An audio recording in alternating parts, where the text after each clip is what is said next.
So, obviously there is a scenery change because even after all my attempts at procrastinating, I finally moved out and moved into my college dorm for this semester. So this is my third year at college. So I like to think that I'm a bit of a professional now. I understand the general logistics behind moving into college. That being said, there's always room for improvement. Moving back in has reminded me all the little things that you forget in the middle of the summer, and then when you come in and you have to deal with it, it's just not fun. So I thought I would come up with a instructional or a list or a guide to having the swiftest move-in weekend possible. So, follow these quick tips and tricks, and you'll have a great time at college. The first thing to having a smooth move-in is you need to make sure to move in as early as you can. This may require several levels of deceit. Do whatever you can to move in early, and then when all of your friends are moving in and they call you and they say, hey, help me move in, just don't. Just be a shitty person and just don't help them. Second thing that is key is a lot of people think that the best way to decorate your room is by using Coleman hooks, since they're great and they don't damage the walls.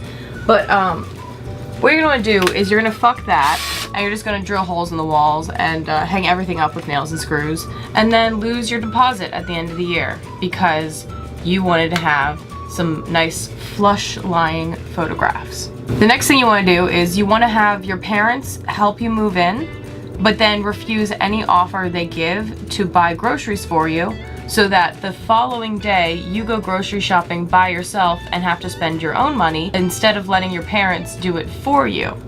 Another good thing to do is most definitely just puke in your friend's car the very first weekend back. It's a great time. For the weekend parties, like that first weekend back, all the parties that happen, make sure that you're texting at least 4 different people that you're on the way to the party that they're at, even though they're all at different parties, so that everyone is kind of just like, hey, are they coming? And your friends are like, they said they were, but then you don't actually show up because you got so destroyed at the first place that you can no longer make it to the other places that you just promised you were going to show up to. I guess one important part about moving in is realizing that we are going to be going to classes. So while a lot of people think that the best thing to do would be like read your syllabus and required reading and get your books and all that before you go to classes, what you're going to do is that first day back, the very last minute, run to the bookstore and buy as many of the textbooks that you can for your classes. There's not going to be all of them. Like, just give up now on any dreams of getting all your books at once.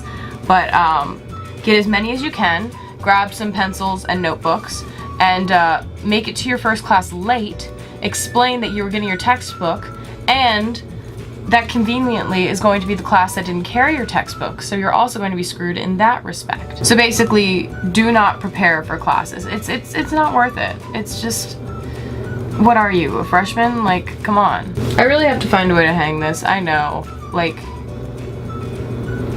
it's part of the set, you know? For move-in, you need to make sure that you have a dorm with a very, very, very large and loud air conditioning unit that only shoots out hot air. Like, only hot air. Otherwise, you're not having the real college experience. First place you have to eat is, of course, the cafeteria, and you need to get like food poisoning or just get an upset stomach, you know, something to really rein in this new semester, you know, starting on the right foot. I would say a good last thing that you would want to do would be probably go to bed around 5 a.m. and then wake up around 8, realize that you have to shoot and edit a video, and then do that. Still kind of feeling last night pretty strong. So, yeah, those are some easy tips and tricks to having a really great first few days back to school. My best of luck, you know, I wish everyone well and the best of luck this semester. If you've already started classes, I'm sorry. But if you're about to start, just good luck. I don't know. It's gonna be a rough year. It's gonna be a rough and roll. It's gonna be rough-a-roozy. I saw a tweet and it said something along the lines that everyone thought peer pressure was going to involve like drinking and drugs, but it really is just getting your friends to skip class with you. Like, that's the only time I ever feel peer pressure, when someone asks me to like not go to class.